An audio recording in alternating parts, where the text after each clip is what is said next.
Hi all welcome to கணினி இந்த ready. நிறைய பேர் என்கிட்ட கேட்ட வீடியோ என்ன அப்படின்னா, +1 கம்ப்யூட்டர் சயின்ஸில் இருக்கிற booking 2 mark and 3 mark questions வந்து போடுங்க அப்படின்னு கேட்டிருந்தீங்க. +1 கம்ப்யூட்டர் சயின்ஸ் பொறுத்த வரைக்கும் சென்டம் எடுக்கணும் அப்படின்னா கண்டிப்பாக புக்கிங் கொஷின்ஸும் படித்தா தான் எடுக்க முடியும். ஏதாவது ஒரு இதில் வந்து கண்டிப்பாக 2 மார்க் கம்பல்சரி இல்லை 3 மார்க் கம்பல்சரியாக இருக்கலாம், இல்லை புக்கின் 1 வேர்டாக இருக்கலாம். அது வந்து கஷ்டமாக கேட்கறதுக்கு நிறைய சான்சஸ் இருக்குது. சென்டம் எடுக்கணும் அப்படின்னா கண்டிப்பாக எவ்ரி ஹுக் அண்ட் கார்னர் வந்து படித்தா தான் நம்மளால் எடுக்க முடியும். நான் இந்த வீடியோவில் போஸ்ட் பண்ணியிருக்க கொஷின்ஸ் எல்லாமே வந்து டாப் 200 டாப் 250 கொஷின்ஸ் தான் வந்து எடுத்திருக்கேன். நான் ரொம்ப இன்டெப்த்தாக போகலை, இன்டெப்த்தாக போகாமல் மேலோட்டமாக தான் எடுத்திருக்கேன். அதுக்கே 200 250 வந்திருக்கு. இந்த பிடிஎஃப் வேணும் அப்படின்னா கமெண்ட் செக்ஷனில் கேளுங்க, கண்டிப்பாக உங்கள் மெயிலுக்கு வந்து நான் ஷேர் பண்ணுறேன். இதிலே நான் சைடில் வந்து பேஜ் நம்பர் வந்து மென்ஷன் பண்ணியிருப்பேன். இது புது புக்கில் இருக்கிற பேஜ் நம்பர்.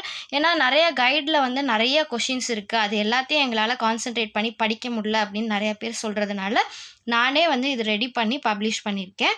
250 கொஷின்ஸ் வந்து இதில் இருக்கும். இதில் எந்த கொஷினுக்காவது ஆன்சர் தெரியலை அப்படின்னா கண்டிப்பாக கமெண்ட் செக்ஷனில் கேளுங்க, ரிப்ளை பண்ணுவேன். போன வருஷம் கேட்ட கொஷின்ஸ் தான் வந்து இந்த சைன்டு மேக்னிடியூட்லாம் கேட்டிருந்தாங்க. நம்ம எதிர்பார்க்காத இடத்துல எங்கேயாவது ஒரு ஓரத்தில் இருக்கிற கொஷின் தான் கண்டிப்பாக கம்பல்சரியில் வரும். இந்த டாட்டாலஜி ஃபெலாசி இதெல்லாம் கூட புக்கில் இருக்காது. பட் ஆனால் வந்து ட்ரூத் டேபிள் வந்து இருக்கிறதுனால அதோட ரிலேட்டடாக தான் நமக்கு டாட்டாலஜி ஃபெலாசியும் வரும். அதை வந்து நம்ம தெரிஞ்சிருக்கணும். டாட்டாலஜி அப்படின்றது வந்து எவ்ரி லாஸ்ட் காலமோட வேல்யூ வந்து 1 இருந்ததுன்னா அது டாட்டாலஜி அவுட்புட் காலம்.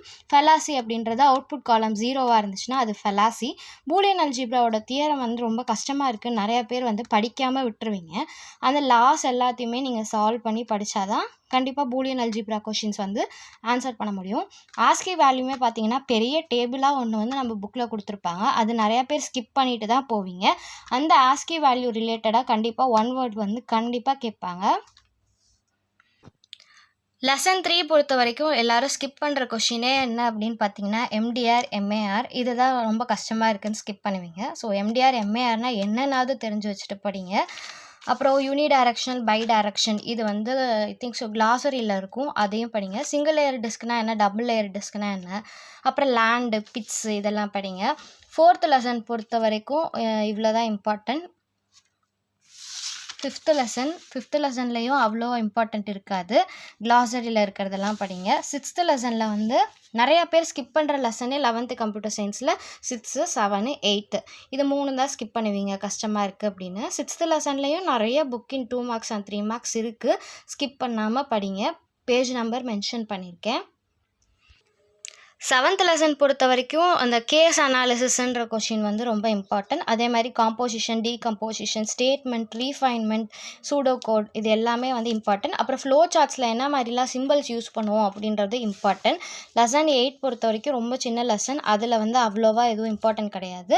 பட் 2 ப்ராப்ளம் வந்து அந்த லெசன் 8ல் important. Trees and sparrow problem ஒன்று இருக்கும், அப்புறம் ஜார் ஆஃப் மார்பிள் ப்ராப்ளம் ஒன்று இருக்கும். அது ரெண்டுமே இம்பார்ட்டன்ட். லெசன் 9 வந்து நமக்கு 2ஆக பிரிச்சிருப்பாங்க, பார்ட் 1 பார்ட் 2 அப்படின்று. அதனால அதில் வந்து நிறைய 2 மார்க்ஸ் நிறைய 3 மார்க்ஸ் வந்து நம்மளால் எடுக்க முடியும். இப்போ நான் இதில் போட்டிருக்கேன். அதிலே புக்கின் டீட்டெயில் எல்லாமே நீங்கள் வந்து படிக்கணும். புக்கின் டீட்டெயில் பார்த்தீங்கன்னா டோக்கன்ஸ் எல்லாம் ரொம்ப பெருசாக இருக்குன்னு சொல்லி நிறையா பேர் ஸ்கிப் பண்ணுவாங்க. லெசன் 9 எடுத்தாலே ஃபஸ்ட் எடுத்தோன்னே டோக்கன்ஸ் படிச்சுட்டு அதுக்கப்புறமா எந்த டீட்டெயில் இருந்தாலும் படிங்க.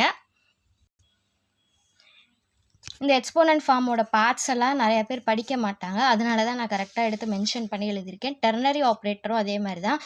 கேஸ்கேடிங் ஆப்ரேட்டர், சிக்கும் C++க்கும் என்ன டிஃப்ரெண்ட், மாடிஃபயர்னா என்ன, கார்பேஜ் வேல்யூனா என்ன, இனிஷியலைசேஷன், டைனமிக் இன்ஸ்டலேஷன், கான்ஸ்டன்ட் கீவேர்டோட யூசேஜ் என்ன, மேனிப்புலேட்டர்ஸ் என்ன, ஐஓ மேனிப்புலேட்டர்ஸ்னால் என்ன, ஐஓ ஸ்ட்ரீமில் இருக்கிற ஐ என்ன மென்ஷன் பண்ணும், ஓ என்ன மென்ஷன் பண்ணும், ஸ்ட்ரீம் என்ன மென்ஷன் பண்ணும், அந்த மாதிரி ஹெடர் ஃபைல்ஸ் என்னென்னலாம் C++ல இருக்குது, எண்டல்னா என்ன, ஸ்லாஷ் என்ன, எண்டலுக்கும் ஸ்லாஷ் எனக்கும் என்ன டிஃப்ரெண்ட்டு, செட் ப்ரெசிஷன்னா என்ன, செட் டபிள்யூனா என்ன, இது எல்லாமே அது சின்டாக்ஸோட மக்கப் பண்ணிக்கோங்க. இம்ப்ளிசிட் அண்ட் எக்ஸ்பிளிசிட் கன்வர்ஷன்ஸ் எல்லாமே மோஸ்ட்லி நீங்கள் நல்லாவே வந்து படித்த கொஷின் தான். Automatic conversion, manual conversion. Lesson 10ம் வந்து கொஞ்சம் இம்பார்ட்டண்ட்டான லெசன் தான். Break statement, continues statement, empty loop, nested loop, structure, if else ladder, if else ladder எல்லாமே ப்ரோக்ராம் நீங்கள் அப்படியே மக்கப் பண்ணாமல் நீங்களாக புரிஞ்சுட்டு எழுதுகிற மாதிரி பாருங்கள். ஏன்னா வந்து சில டைம் வந்து கம்பல்சரியில் என்ன கேட்டுருவாங்கன்னா ரைட்டை C++ ப்ரோக்ராம்னு கேட்டுருவாங்க. அந்த மாதிரி கேட்குறப்போ உங்களுக்கு தான் கஷ்டமாக இருக்கும். லெசன் 1 பொறுத்த வரைக்கும் டைப்ஸ் ஆஃப் ஃபங்க்ஷன்ஸ் இருக்கும். Built-in function, user define function. Built-in ஃபங்க்ஷனுக்கு எக்ஸாம்பிள், அப்புறம் யூசர் டிஃபைன் ஃபங்க்ஷனுக்கு எக்ஸாம்பிள் படிச்சுக்கோங்க. ஹெடர் ஃபைல்ஸ்னால் என்ன, கெட் கேர் புட் கேர் ரெண்டுக்கும் என்ன டிஃப்ரெண்ட், கெட்டஸ் புட்டஸ்க்கு என்ன டிஃப்ரென்ஸ், என்னென்ன டைப் ஆஃப் ஃபங்க்ஷன்ஸ் இருக்கோ அந்த டைப் எல்லாத்துக்கும் சின்டாக்ஸ் படிங்க. இஸ் ஆல்ஃபா சின்டாக்ஸ் என்னென்னலாம் படிக்கணும் அப்படின்றதுக்கும் நான் தனி வீடியோ போடுறேன் கம்பல்சரி கொஷினுக்காக. இஸ் அப்பர் இஸ் லோயருக்கு என்ன டிஃப்ரெண்ட், டூ அப்பர் டூ லோயருக்கு என்ன டிஃப்ரெண்ட், ஸ்ட்ரிங்குனா என்ன, ஸ்ட்ரிங் கம்பாரிசன்னா என்ன, காப்பினா என்ன, லெங்க்த்னா என்ன, லெங்க்த் எப்படி கண்டுபிடிக்கணும், காப்பி சோர்ஸ்னா என்ன, டார்கெட்னா என்ன, எல்லாமே நீங்கள் தரோவாக படிச்சிருக்கணும். ஸ்கொயர் ரூட் ஃபங்க்ஷன் எதுக்கு யூஸ் பண்ணுவோம், cos function, power function, sine function, tan function, எவ்வளவோ நிறையா இருக்குது. ஃபார்மல் பராமீட்டருக்கும் ஆக்சுவல் பராமீட்டருக்கும் என்ன டிஃப்ரென்ஸ், இன்லைன் ஃபங்க்ஷன்னா என்ன, அவுட்லைன் ஃபங்க்ஷன்னா என்ன, ஸ்டாக்னா என்ன, க்யூனா என்ன, ஸ்டாக் எதுக்கு யூஸ் பண்ணுறோம், க்யூ எதுக்கு யூஸ் பண்ணுறோம். ஸ்டாக்னா வந்து லாஸ்ட் இன் ஃபஸ்ட் அவுட் வரும், க்யூனா வந்து ஃபஸ்ட் இன் ஃபஸ்ட் அவுட் வரும். லெசன் 12 பொறுத்த வரைக்கும் 1 டைமென்ஷன் அரேயோட சின்டாக்ஸ், சர்ச்சிங்கோட டெக்னிக்ஸ் என்னென்னலாம் இருக்குது, அதான் அந்த லீனியர் சர்ச், பைனரி சர்ச் வரும். அதே மாதிரி சார்ட்டிங்கோட டைப்ஸ் என்னென்னலாம் இருக்குது. 2 டைமென்ஷன் அரேயோட சின்டாக்ஸ் என்ன, அதை எப்படி ரெப்ரசன்ட் பண்ணும், அரே ஆஃப் ஸ்ட்ரிங்ஸ்னா என்ன, ஸ்ட்ரக்சர்னா என்ன, ஸ்ட்ரக்சரை எப்படி ரெப்ரசன்ட் பண்ணும், அன்னேம்டு ஃபங்க்ஷன்னா என்ன, நேம்டு ஃபங்க்ஷன்னா என்ன, ஸ்ட்ரக்சர்னா என்ன, நெஸ்டட் ஸ்ட்ரக்சர்னா என்ன, இது எல்லாமே நீங்கள் படிச்சிருக்கணும். லெசன் 13 வந்து ரொம்ப ஈஸியான லெசன். மோஸ்ட்லி அந்த 3 பேஜ் தான் இருக்கும். அதில் இருக்க எல்லாமே கவர் பண்ணி தான் நீங்கள் டீட்டெயிலில் படிச்சிருப்பீங்க. எக்ஸ்ட்ரா படிக்கிற மாதிரி இருக்காது. லெசன் 14ல் கிளாஸ்க்கும் ஸ்ட்ரக்சருக்கும் என்ன டிஃப்ரெண்ட், ஆக்சஸ் ஸ்பெசிஃபயர்ஸ்னால் என்ன, என்னென்ன டைப் ஆஃப் ஆக்சஸ் ஸ்பெசிஃபயர்ஸ்லாம் இருக்குது, மாடிஃபயர்ஸ்னால் என்ன, ஆக்சஸ் மாடிஃபயர்ஸ்னால் என்ன, பப்ளிக் மோட்னா என்ன, ப்ரைவேட் மோட்னா என்ன, ப்ரொடெக்டட் மோட்னா என்ன, எதை எப்படி டிஃபைன் பண்ணும், லோக்கல் ஆப்ஜெக்ட்னா என்ன, குளோபல் ஆப்ஜெக்ட்னா என்ன, இந்த 3 நல்லா தரவு படிச்சுக்கோங்க. Default constructor, parameterised constructor, copy constructor, இது 3க்கும் என்ன டிஃப்ரெண்ட் அப்படின்றத படிச்சுக்கோங்க. லெசன் 15ல் அவ்வளோவா அதிகமாக இருக்காது, 6 கொஷின்ஸ் தான் எடுத்திருக்கேன். என்னென்ன ஆப்ரேட்டர் ஓவர்லோட் ஆகும், என்னென்ன ஆப்ரேட்டர் ஓவர்லோட் ஆகாது, அதை படிச்சுக்கோங்க. லெசன் 16 வந்து இன்ஹெரிட்டன்ஸ் சின்ன லெசன் தான் நமக்கு.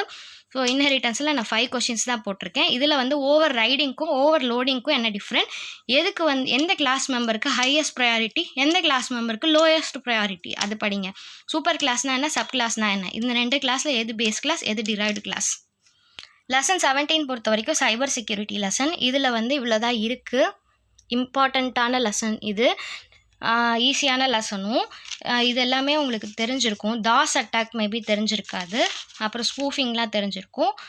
MITM தெரியாது, ஆர் ஜானூஸ் அட்டாக் இது படிங்க.